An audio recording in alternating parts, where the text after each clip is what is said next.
No ano de 1511, um monge agostiniano, desiludido e desapontado com a corrupção que testemunhava na igreja estabelecida, visitou a Santa Scala, a escada sagrada, em Roma. Ajoelhando-se no meio dos 28 degraus, a escritura veio a ele com clareza eletrizante.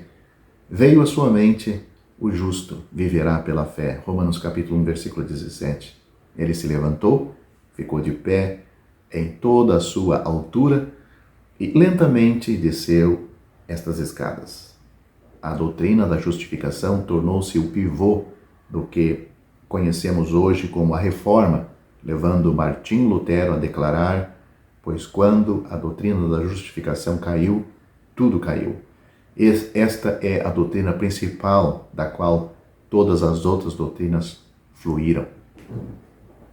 A exigência de justificação é consequência da sentença pronunciada em Romanos capítulo 3, do versículo 19, ou os versículos 19 e 20, onde diz assim: toda a boca esteja fechada e todo mundo seja condenável diante de Deus. Por isso, nenhuma carne será justificada diante dele pelas obras da lei. No argumento que Paulo apresentou neste livro, Romanos, ele identificou aquele grupo da humanidade que ficou totalmente depravada, seguindo a sua natureza pecaminosa, que nós temos em Romanos, do capítulo 1, do versículo 19 ao 32. Mas também Paulo condena os pecadores racionalistas, que nós temos também no livro de Romanos, capítulo 2, do versículo 1 ao 16. E Paulo não deixa de fora e diz que Deus também condena os religiosos, ritualistas e formalistas. Romanos capítulo 2, do versículo 17 até o capítulo 3, versículo 8. Todos são levados diante de Deus, todos receberam o testemunho da criação, ou seja, Romanos capítulo 1, versículo 20, o testemunho da consciência de cada um, Romanos capítulo 2, versículo 15, e o testemunho das Escrituras, Romanos capítulo 3, versículo 10. Nós temos 14 acusações contra estes grupos de pessoas, que está em Romanos capítulo 3, do versículo 10 ao 18, aonde eu vou citar agora, para você ver o terrível estado de cada pecador. Diz assim: como está escrito, não há um justo, nem um sequer. Não há ninguém que entenda, não há ninguém que busque a Deus. Todos se extraviaram e juntamente se fizeram inúteis. Não há quem faça o bem, não há um só. A sua garganta é um sepulcro aberto. Com as suas línguas tratam enganosamente. Peçonha de áspides está debaixo de seus lábios, cuja boca está cheia de maldição e amargura. Os seus pés são ligeiros para derramar sangue. Em seus caminhos há destruição e miséria. E não conhecer o caminho da paz. Não há temor de Deus diante de seus olhos. É terrível a situação, não é? O juiz anuncia a sentença. Toda a humanidade, tanto judeus quanto gentios, são culpados diante de Deus. Muitas vezes foi notado no livro de Jó, lá no Antigo Testamento, que a questão de Bildade, o suíta, quando ele disse: como então o homem pode ser justificado por Deus? Ou como pode ser puro o que nasceu de mulher? Nós temos isso em Jó, capítulo 25, versículo 4. Nunca foi totalmente respondido até que Paulo escreveu o livro de Romanos. A seção de Romanos, ou a parte de Romanos, que é do capítulo 3, versículo 20 até o capítulo 5, versículo 21, mostra como a exigência de justificação é atendida e como o pecador condenado por Deus pode ser declarado justo pelo mesmo Deus. Vamos ler o que nós temos na Bíblia. Mas agora se manifestou sem a lei a justiça de Deus, tendo o testemunho da lei e dos profetas, isto é, a justiça de Deus pela fé em Jesus Cristo para todos e sobre todos os que creem. Porque não há diferença, porque todos pecaram e destituídos estão da glória de Deus, sendo justificados gratuitamente pela sua graça, pela redenção que há em Cristo Jesus, ao qual Deus propôs para a propiciação pela fé no seu sangue, para demonstrar a sua justiça pela remissão dos pecados dantes cometidos, sob a paciência de Deus, para a demonstração da sua justiça neste tempo presente, para que ele seja justo e justificador daquele que tem fé em Jesus. Todas as palavras maravilhosas estão em Romanos capítulo 3, do versículo 21 ao 26. A justificação significa que aquele pecador foi declarado justo e não torna uma pessoa justa, ou seja, a justificação bíblica tem o significado, o sentido é declarar aquela pessoa justa e não torná-la uma pessoa justa, pois esta é uma visão incorreta da doutrina bíblica. Aqueles que ensinam este ponto de vista olham para a justificação como um processo, e as pessoas, nesse processo, estão continuamente sendo justificadas, até que um julgamento final, diante de Deus, alcançado e o veredito seja declarado. Mas isto é muito vago, falso e antibíblico. A justificação na Bíblia nunca é vista como tornar uma pessoa justa. É sempre vista como declarando uma pessoa justa. Tem diferença. No momento em que uma pessoa aceita a Cristo pela fé, ela é declarada justa por Deus. Note o que a Bíblia diz. Justificado gratuitamente pela sua graça. Romanos capítulo 3, versículo 24. Justificado ou justificada gratuitamente pela sua graça. A palavra justificação é um termo forense, usado em questões jurídicas, de fórum. O réu fica livre por não encontrar nada nele que o condene. Um outro foi condenado em seu lugar, levando toda a culpa. Portanto, dois não podem pagar pelo mesmo crime cometido. Note o que a Bíblia diz. Levando Cristo mesmo em seu corpo os nossos pecados sobre o madeiro, para que, mortos para os pecados, Cristo levou em seu corpo os nossos pecados sobre o madeiro, para que nós, mortos para os pecados, pudéssemos viver para a justiça. Cristo padeceu uma vez pelos pecados, o justo pelos injustos, para levar-nos a Deus. Isso são palavras bíblicas, está em 1 Pedro capítulo 2, versículo 24 e no capítulo 3, versículo 18. A justificação está ligada à santificação. Embora sejam termos distintos e devam ser distinguidos, eles nunca devem ser separados. A justificação declara uma pessoa justa e acontece instantaneamente. A santificação tem um aspecto posicional, mas também é algo que continua. Um cristão pode se tornar mais santo, mas nunca pode ser mais justificado.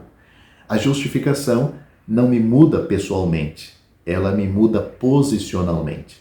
A justificação está relacionada à minha posição, a santificação está relacionada à minha prática. Conforme observado em Romanos capítulo 3, versículo 24, deixa claro que somos justificados gratuitamente por sua graça. A palavra traduzido ou traduzida por sua graça neste texto é traduzida nem de graça em 2 Tessalonicenses capítulo 3, versículo 8. A justificação é um dom, sem pagamento por aquele que recebe. Também é traduzido sem causa em João capítulo 15, versículo 24. Deus não encontra razão, causa e base no pecador para declará-lo justo. Não tem nada no pecador que ele faça ou não faça para que Deus o declare justo. A base para a justificação do pecador é a graça de Deus. O instrumento ou o meio de receber a justificação é a fé. Isto fica claro quando lemos Romanos capítulo 5, versículo 1. Sendo, pois, justificados pela fé, temos paz com Deus por nosso Senhor Jesus Cristo. Fé é aceitar Deus em sua palavra. Não contribui para a justificação, nem é meritório em nome do pecador. A fé não acrescenta nada à justificação, nem é um dom. É simplesmente um instrumento que nos leva à posição de justificação. Em Romanos capítulo 5, do versículo 1 ao 11, devemos observar a referência à expressão nós temos. Temos paz com Deus, uma posição na graça, esperança da graça de Deus, nos regozijamos em nossos sofrimentos, seremos salvos por meio de Cristo e nos regozijamos em Deus. As palavras traduzidas como regozijar-se no versículo 2 e glória no versículo 3 significa literalmente gloriar-se. Isso também está relacionado com o versículo 11 de Romanos 5, onde a mesma palavra é traduzida como alegria. Isso mostra o quanto Paulo gostou desta bênção gloriosa da verdade bíblica.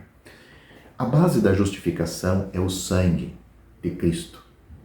Nós lemos muito mais agora, sendo justificados pelo seu sangue, seremos por ele salvos da ira. Romanos capítulo 5, versículo 9. É interessante notar que estamos agora justificados, mas seremos salvos. Atualmente, já fomos justificados, mas também temos certeza da salvação, não apenas da ira da tribulação, mas também da ira eterna. Somos justificados ao custo de seu sangue, ou seja, pelo sangue de Cristo, pelo custo, pelo que ele pagou, pela sua vida dada na cruz. Isso significa o aspecto sacrificial da morte de Cristo. A maioria dos que me ouvem estará ciente da famosa citação de Martinho Lutero sobre o livro de Tiago. Ele é citado como tendo dito: é uma epístola de palha. Ele não podia reconciliar a justificação pelas obras mencionadas por Tiago e a descrição de Paulo da justificação pela fé. Vamos ler o que Tiago diz. Vedes, pois, que o homem é justificado pelas obras e não somente pela fé. Tiago capítulo 2, versículo 24. Existe uma contradição entre Paulo e Tiago sobre este assunto? A resposta simples é não. Tiago nos lembra que as obras confirmam a fé de Abraão e de Raabe, porque Tiago está dizendo: vede, pois, que o homem é justificado pelas obras e não somente pela fé. Portanto, Tiago, ele está dizendo que a fé justifica, né?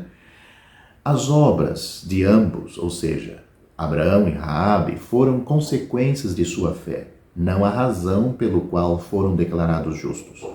Abraão já era crente antes de oferecer Isaque. Da mesma forma, Raabe já estava justificada antes de receber os espias com paz depois dos muros caírem. Pois é o que Tiago está mencionando quando ele fala que as obras justificam aquele crente. Em conclusão, eu já fui culpado sob julgamento de Deus, mas pela fé em Cristo fui declarado justo por Deus. Minha posição mudou irrevogavelmente e meu destino mudou eternamente. A Bíblia é muito clara quanto a isto, quando diz: tendo sido, pois, justificados pela fé, temos paz com Deus por nosso Senhor Jesus Cristo, pelo qual também temos entrada pela fé a esta graça, e na qual estamos firmes e nos gloriamos na esperança da glória de Deus, e não somente isto, mas também nos gloriamos nas tribulações, sabendo que a tribulação produz a paciência, e a paciência a experiência, e a experiência a esperança, e a esperança não traz confusão, porquanto o amor de Deus está derramado em nossos corações pelo Espírito Santo que nos foi dado. Porque Cristo, estando nós ainda fracos, morreu a seu tempo pelos ímpios, porque apenas alguém morrerá por um justo, pois poderá ser que pelo bom alguém ouse morrer. Mas Deus prova o seu amor para conosco, em que Cristo morreu por nós, sendo nós ainda pecadores.